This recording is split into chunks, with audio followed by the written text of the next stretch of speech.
இப்போ எலெக்ஷனில் வந்து ஏன் இதை கொண்டு வந்திருக்காங்க அப்படின்னா, தமிழ்நாட்டு மக்களுக்கு திராவிட முன்னேற்ற கழகம் காங்கிரஸும் சேர்ந்து துரோகம் அளித்திருக்கிறது அப்படிங்கிறத பிரச்சாரத்தை யுக்தியாக பயன்படுத்துவதற்காக பாட்டியில் போட்டிருக்காரு. கச்சத்தீவு மீட்பதற்கு ஜெயலலிதா எடுத்துக்கொள்ள முயற்சி வந்து டிஎம்கே செய்யலை அப்படிங்கிறது உண்மை. இவங்க ஏன் இங்கே போகிறாங்க அப்படின்னா, அங்கே தான் உங்களுக்கு மீன்கள் கிடைக்குது. எஸ்பெஷலாக அந்த காஸ்ட்லியான மீன் ஃபிஷஸ் எல்லாம் அங்கே தான் கிடைக்குது, மற்ற இடத்துல கிடைக்கல. அப்புறம் அந்த ஏரியா வந்து இன்ஹாபிட்டட், மக்கள்லாம் அங்கே யாரும் கிடையாது. பட் வலையை உடத்துறது போகிறது வரத்துக்கெல்லாம் சௌரியமாக இருக்குது. இன்னும் ஒரு கிறிஸ்டியன் சர்ச் தானே ஒன்று இருக்குது உங்களுக்கு.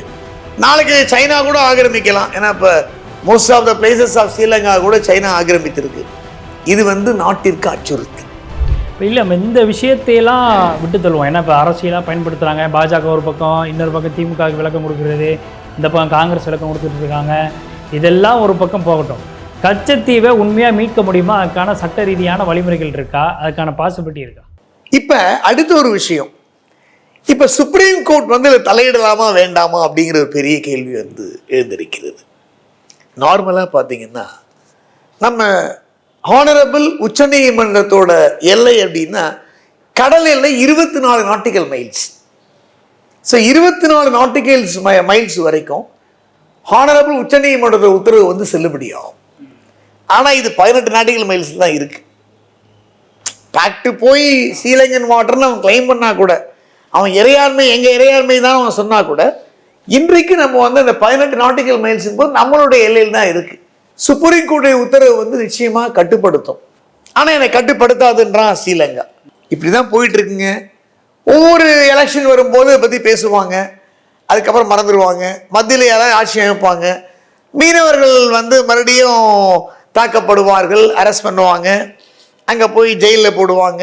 பல விஷயங்கள் நடந்துட்டு தான் இருக்குது. இல்லைப்பா, பழைய விஷயங்களை வந்து இப்போ எடுத்து தோண்டி ஆர்டிஐ முதற்கொண்டு போட்டு அதுக்கான டீட்டெயில்ஸ்லாம் வாங்கி அண்ணாமலை அவர்கள் பேசுகிறாரு. பாஜக இது பெரிய அளவில் ஒரு அரசியல் டூலாக பயன்படுத்துகிறாங்க.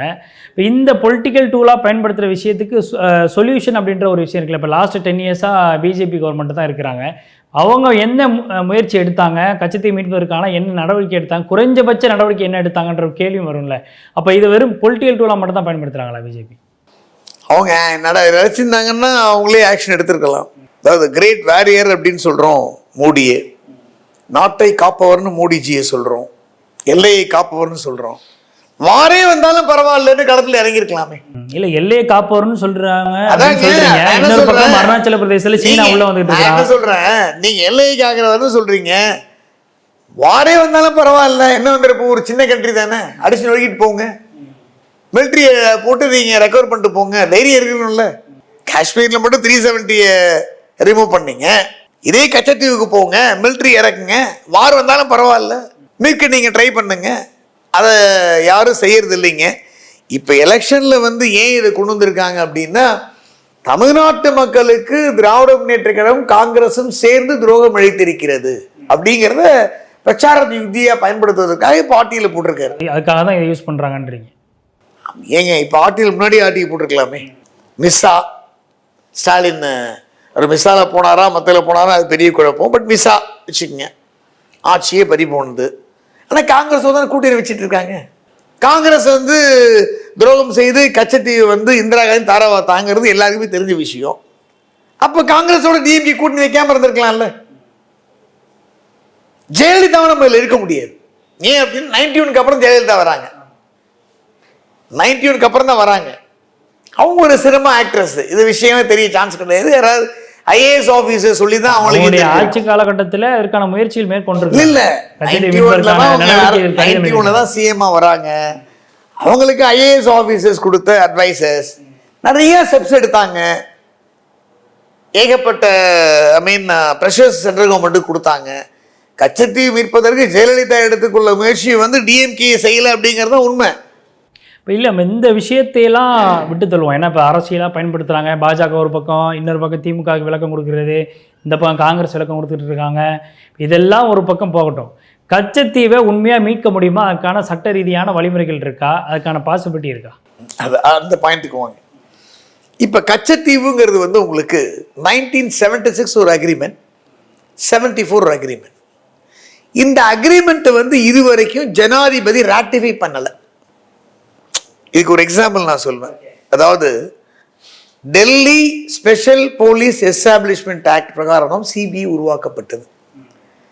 ஆனால் அதுக்கு வந்து அன்றைக்கு இருந்த ஜனாதிபதி வந்து டாக்டர் ராஜேந்திர பிரசாத் அக்சென்ட் கொடுக்கலன்னு ஒரு ஆர்டிஐயில் ஒரு தகவலை பெற்று தான் அஸ்ஸாம் ஹைகோர்ட்டில் டிவிஷன் பெஞ்சு சிபிஐ வந்து ஒரு போலீஸே கிடையாது, சிபிஐ விசாரணை வைப்பே கிடையாதுன்னு சிபிஐக்கு தடை கொடுத்தாங்க.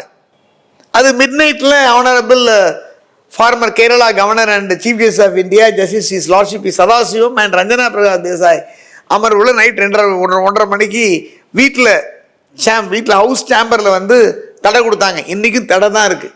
இன்னும் சிபிஐ வந்து முழுமையாக ஒரு போலீஸ் விசாரணை அமைப்பா இல்லையாங்கிறது இன்னும் வந்து சுப்ரீம் கோர்ட் டெக்ளேர் பண்ணலை.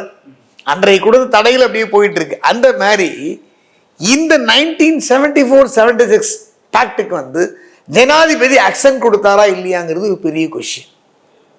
அண்ணாமலை ஆர்டியில் வாங்கின தகவல் பூரா மினிட்ஸ் மட்டும்தான் இருக்கு.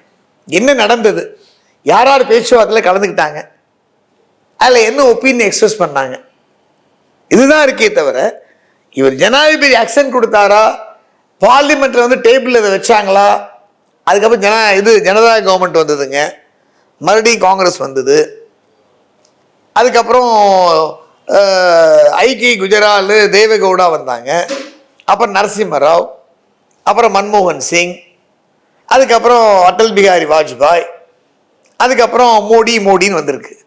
ஸோ இவ்வளோ கவர்மெண்ட்லேயும் வந்து இந்த டேபிள்லையே வைக்கலை அப்படிங்கிற கொஸ்டின் எல்லாருக்குமே ஏற்படுது. இப்போ தமிழ்நாட்டு மேலே வந்து மத்திய அரசு எந்த கவர்மெண்ட் வந்தாலும் அக்கறை இருக்கா இல்லையாங்கிறதே இப்போ ஒரு பெரிய கேள்விக்குரிய. இப்போ இதில் சர்வதேச பிரச்சனை ஏதாவது இருக்குது அப்படின்னு ஃபீல் பண்ணுறாங்களோ, அதனால தான் இதை டச் பண்ணாமல் இருக்கிறாங்களோ. இது இன்டர்நேஷனலால் போக வேண்டிய அவசியமே இல்லையே.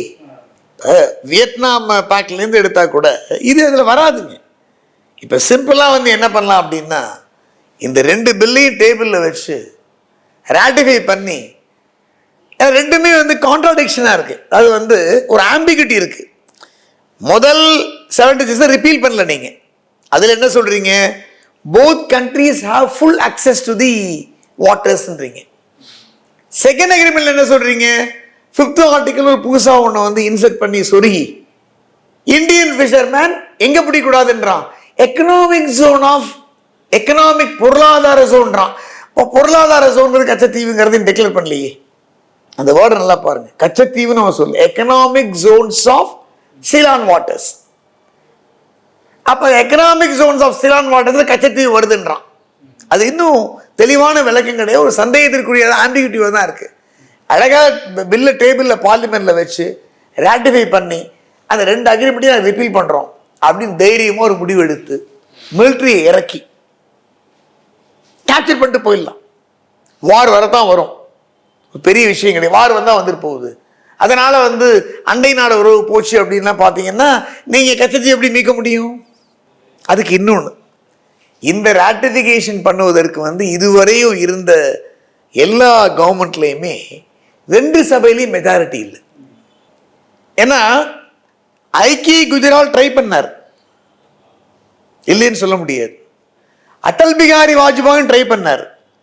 ஆனால் போத் ஹவுசஸில் உங்களுக்கு வந்து மெஜாரிட்டி இருந்தால் தான் இதை நீங்கள் பாஸ் பண்ண முடியும். ஸோ கச்சத்தீவை மீட்பது அப்படிங்கிறது பெரிய காரியமே கிடையாது.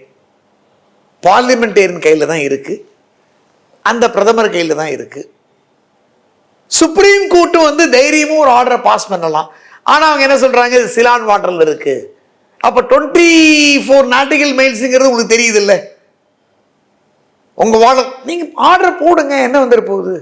அவங்களும் ஏற்பட்ட பப்ளிக் இன்ட்ரெஸ்ட் லிட்டிகேஷன் நிறைய ஃபைல் பண்ணியாச்சுங்க. இது எல்லாத்தையுமே எங்கள் எல்லையில் வரல, நீங்கள் ஹேகுக்கு தான் போகணும், ஹேகில் உள்ள இன்டர்நேஷ்னல் கோர்ட் ஆஃப் ஜஸ்டிஸ் ஐசிஜேக்கு தான் நீங்கள் போகணும் அப்படின்னு அது அப்படியே போயிட்டுருக்குங்க. ஸோ அல்டிமேட்டாக என்ன ஆகுது அப்படின்னா, மீனவர்களுடைய வாழ்வாதாரம் அப்படிங்கிறது ஒரு பெரிய கேள்விக்குறியாக இருக்கிறது. இவங்க ஏன் இங்கே போகிறாங்க அப்படின்னா, அங்கே தான் உங்களுக்கு மீன்கள் கிடைக்குது. எஸ்பெஷலாக அந்த காஸ்ட்லியான மீன் ஃபிஷஸ் எல்லாம் அங்கே தான் கிடைக்குது, மற்ற இடத்துல கிடைக்கல. அப்புறம் அந்த ஏரியா வந்து இன்ஹாபிட்டட், மக்கள்லாம் அங்கே யாரும் கிடையாது. பட் வலையை உடத்துறது போகிறது வரத்துக்கெல்லாம் சௌரியமாக இருக்குது. என்ன ஒரு கிறிஸ்டியன் சர்ச்லாம் அங்கே ஒன்று இருக்குது உங்களுக்கு. நாளைக்கு சைனா கூட ஆக்கிரமிக்கலாம். ஏன்னா இப்போ most of the places of Sri Lanka கூட சைனா ஆக்கிரமித்திருக்கு. இது நாட்டிற்கு அச்சுறுத்தல்.